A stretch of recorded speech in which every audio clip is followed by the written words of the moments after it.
This is Daily Blast Live. We're talking about what you're talking about. Real, honest, entertaining, live. DBL starts right now. 3, 2. Very passionate. Thank you, Patricia. Welcome to DBL. It's Thursday, July 30th. I'm Tori here with Erica, and Stephanie joins us from home. It's ladies. Yeah, Steph, you're looking like giving us straight Hollywood glam over there. What are you, Veronica Lake? Oh, thanks. Is that who that's right, right? Really? Oh, yeah, girl. You looking real good. I just got real creepy. Oh, I'm so thanks. sorry. I'll take it. I'm so sorry. Thank you. I'll take it. Well. I'm not gonna lie. It was one of those days I used Rent the Runway, which is like a rental thing, you know, where you can hire different clothes and items. And I realised I've gone through all my rentals, so I had to like go through my wardrobe and like, okay, that'll do. So thanks. I'll take it. Yeah. Thank you. Good start to your day, boo. All right, we got to talk about this because I was so excited when I saw this, and I did have my glasses on, so I was like, is that what I think? For the first time in 20 years, O Magazine will not feature Oprah on the cover. Instead, the September issue will honor Breonna Taylor. The 26-year-old was killed in her Louisville, someone's trying to help me with the pronunciation, home during a botched police raid.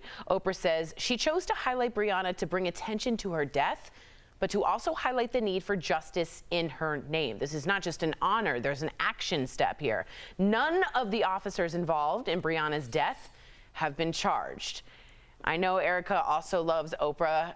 What do you think? When I saw it, and again, I was like, is that what I thought? Brilliant Right. move.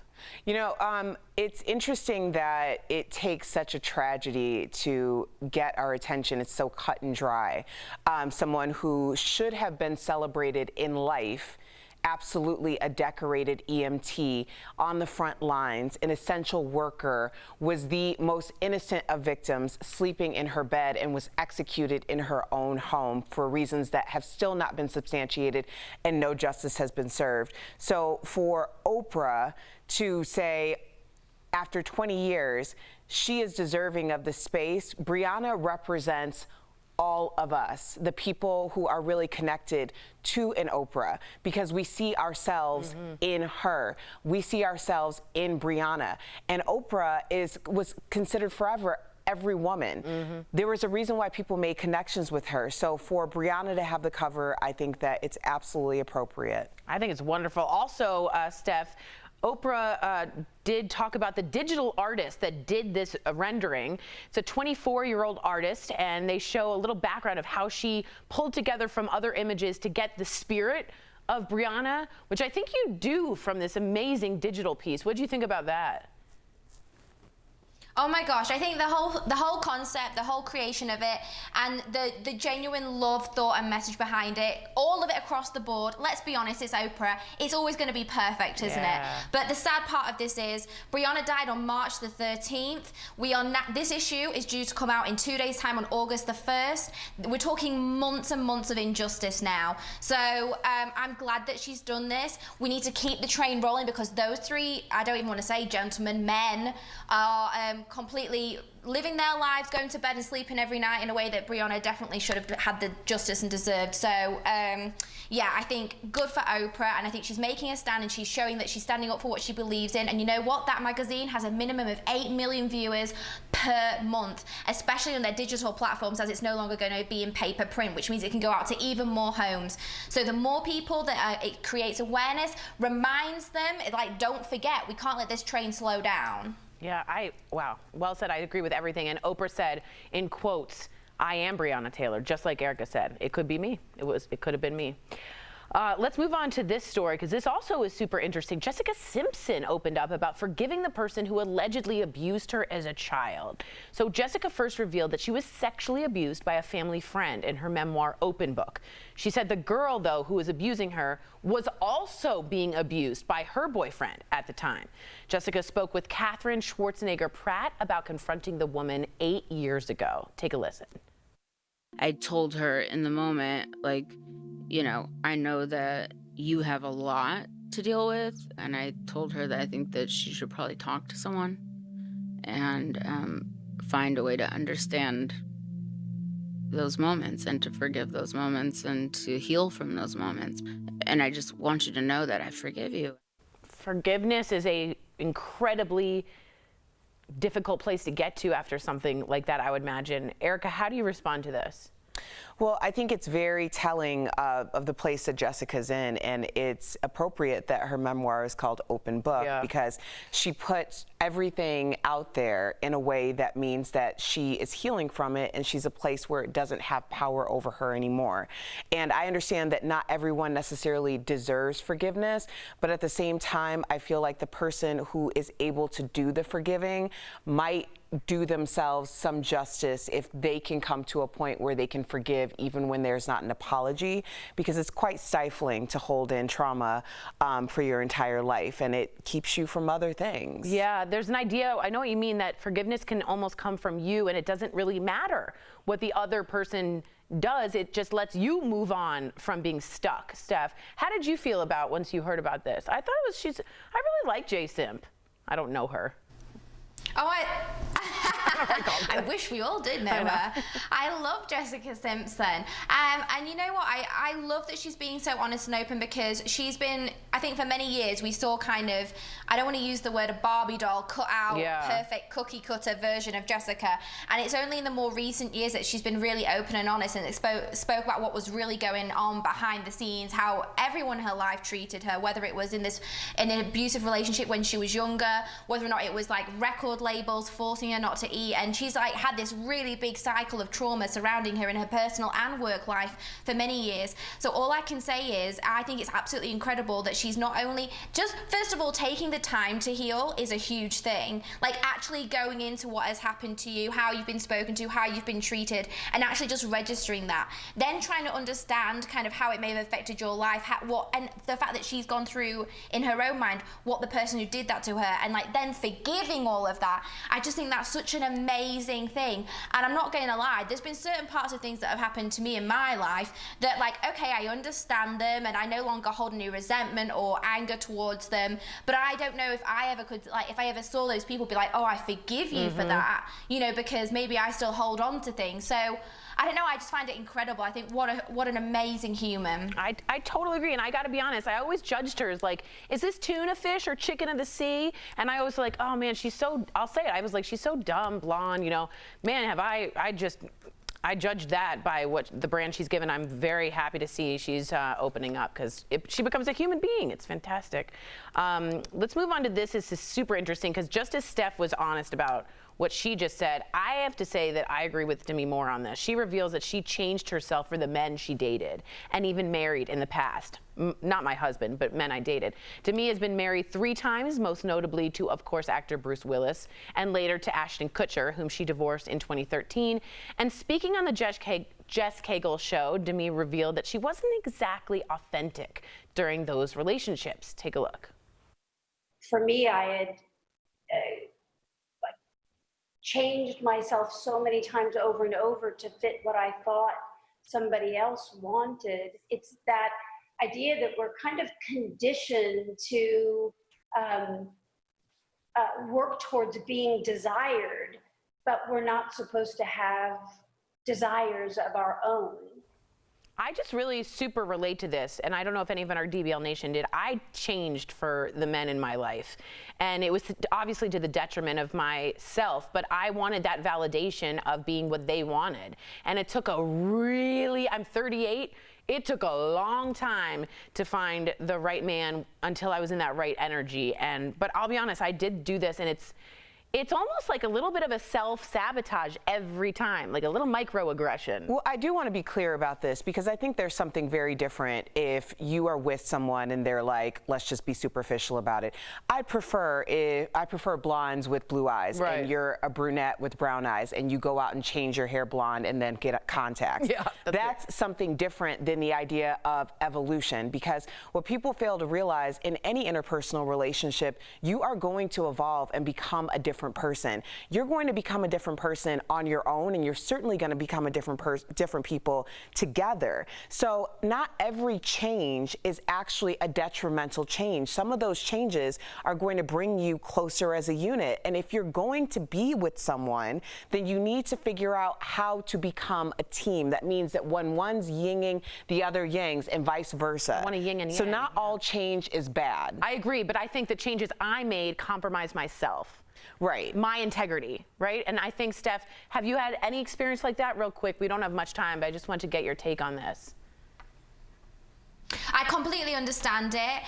In my case, I think rather than changing myself, I tend to love my partner more than I love myself. So therefore, I will sacrifice my own self for others. That's So that's my switch, which is a bit different. Yeah, wow. But interesting little microaggressions we do to ourselves. Maybe be honest with yourself tonight about what you do and how you can make sure you are in your full agency. Steph, Veronica Lake, don't go away. Coming up on DBL, a bride invites her wedding guests based on a ranking system, and it has got us talking.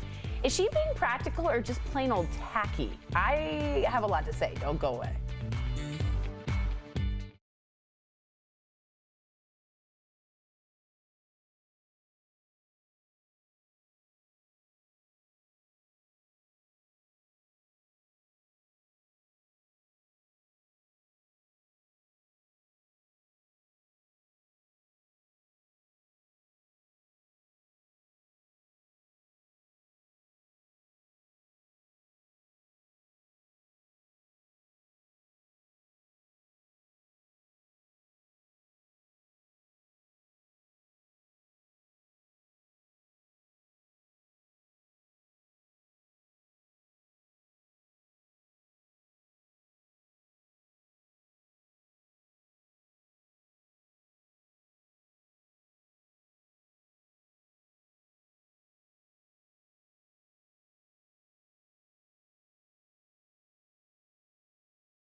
Okay, so the pandemic's put a damper on a lot of weddings, and we know people personally who this has happened to, facing restrictions on how many guests can attend. Well, it appears a couple in Australia is trying to streamline the process.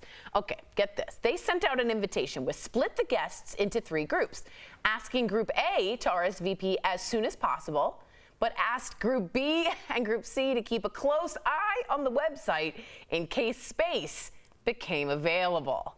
Tacky or necessary? Stephanie, what do you think? I wouldn't say the word tacky. I just say it shows a lack of any decorum and class. So it's terrible. Like, so obviously, okay, we all know weddings are incredibly expensive, and maybe their dream venue can only hold X amount of people. What they should have done is invited X amount of people, and then when those people, they have their numbers and they're like, okay, we can add a few more, then we invite the others. What are they thinking? Yeah. Do they want friends? I think it's necessary because, I mean, it'd be one thing if they did this under normal circumstances, but we are in a pandemic. And there was just this weekend, past weekend, in the Bay Area, a bride and groom decided to try to sneak and have a wedding. It was a cathedral that held 800 people. They had 80, thinking that they could still be in compliance and do the social distancing. They were shut down and forced to move the wedding outside. It was a complete disaster. I think that people are trying to figure out how to make this work based on the restrictions. If I was an invited guest, I would notify the bride and groom. Would love to watch it on Zoom. I'm going to have my champagne ready. Your gift on the registry is in the mail. I wish you all the love. And when this thing is over, we are going to hug and we are going to celebrate.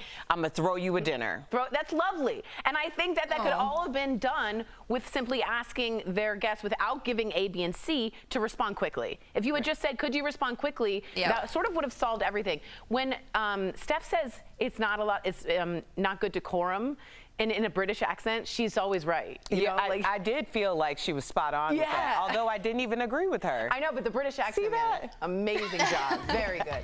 Stephanie, stick around, please. Coming up on DBL, supermodel Ashley Graham chooses to bear her imperfections untouched in photos. So DBL Nation, are you comfortable showing off your flaws? Your comments are coming up next. Ladies.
.com.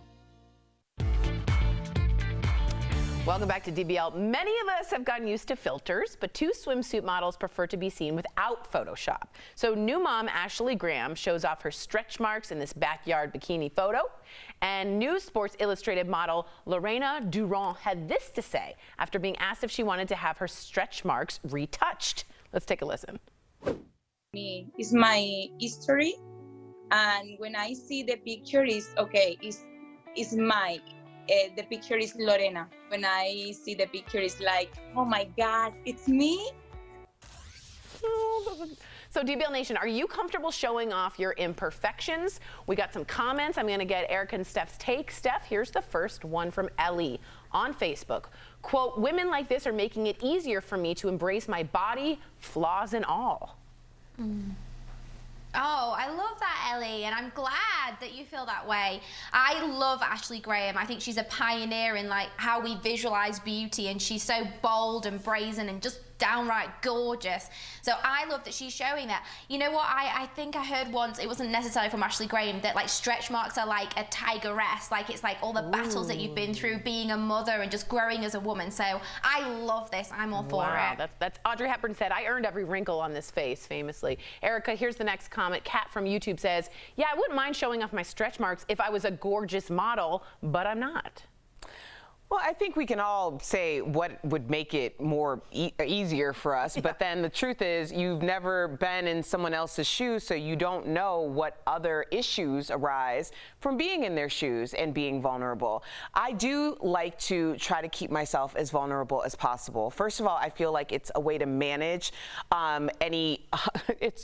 it's a way to manage getting negative feedback before I get negative feedback. Yeah, I totally know what you mean. But I also I really did this with my natural hair journey. Like, I didn't know every day what I was going to look like or what I was going to encounter, but it's real. And because I did that, it made me grow in a way that I have this armor that people really can't pierce. So I hope that that helps other people the way that Ashley Graham is helping women. Agree with both of you. I always found it easier to show off because my flaws, because I can relate. Who wants to watch a television show of someone who's like perfect, like a robot? I think it's much more real for me to be real about, like, yeah, I got a poochy pooch, you know what I'm saying?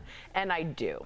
Up next, it's DBL Deal Blast. Low prices on amazing products for everyone in your family. Stay tuned.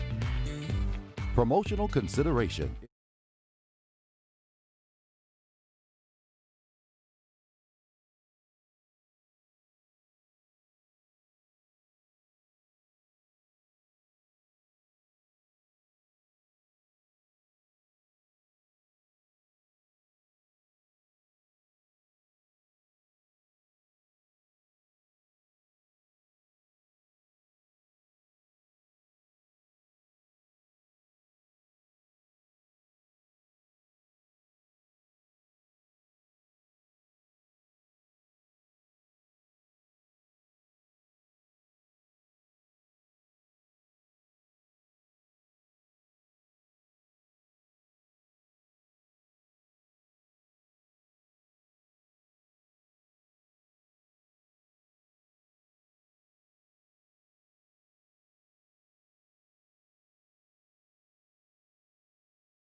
Nice shot, Rob. Welcome back to DBL. It's time for some sweet, sweet deals. You know how I love some sweet, sweet deals. Courtney. You do like sweet, sweet deals. Well, earlier, Steph showed me, or Veronica Lake, some amazing products at even better prices. Here's this week's really great Deal Blast presented by MorningSave.com. All right, what do you have for us today, Stephanie? So first up is this absolute must-have for your home. It's the SwissTech UV Clean Pro Sanitizer with wireless charging. Now, this can eliminate 99.99 types of bacteria. And the best bit is, Tori, not only does it keep everything really clean and sanitized, but you can charge your phone on the top of it too. Whoa. This is normally $300. Right. But right now, it's only $49, which means you're saving 84%. Yes! If you want pearly white, this is for you. It's the Aquasonic Vibe Series Ultra Whitening Toothbrush. So this is a world-class modern electric toothbrush, and it can remove up to 10 times more plaque along your gum line than a manual toothbrush. It comes with 8 different heads. Oh, that's nice. So you can like change them, and it comes also with a travel case for when you're on the go, so you can keep it nice and sanitized. Now normally this is $150, but right now it's only $35, Tori, which means you're saving 77%. Who doesn't like, Tori, listening to music while you're working out or while you're out and about on the go? The Clear Audio Edge Pulse In-Ear Wireless Heart Rate Headphones. So they're really small, they're really lightweight, super easy to set up. They've got infrared sensors, which mean they can like really check in on your heart rate and you can monitor them. So these are normally $150, right? Yeah. Right now, they're only $25. I have got the perfect way to upgrade your bedroom. With this, it's the Cloth & Gable 4-piece essential sheet set. You'll never have to worry about ironing again, Tori, because it's wrinkle-free. That's the kind of language I'm talking about. It's hypoallergenic. Normally, this would cost you $90, but right now it's only $29, which means you're saving 68%. All right, guys, head on over to morningsave.com to snag these amazing deals at the lowest prices. Some of those were outrageous. You can even visit morningsave.com on your smartphone. All right, so very quickly, I wanted to say, first of all, Veronica Lake is a 1940s actress with the whole film noir. That's why I kept saying it. Otherwise, people are going to be like, does she have a problem or something? Stephanie, what is your favorite of the Deal Blast products? Oh, well, for my own personal gain, the toothbrush. Who doesn't want pearly white? They squeak, they're that clean. But also the sanitizer for my phone is quite useful. So I think that's yeah, good. I like that pretty one. good. Erica, which one could you take if you wanted one? I'm doing the sanitizer with the phone charger. You can never have too many phone chargers. Yesterday I spent 15 minutes just looking for one. How do you go from having one in every room to like you can't find one, period? Oh, there are elves that come and take them away. It happens to everyone. DBL is new every day. We'll be back tomorrow, same time, same place. Bye, loves.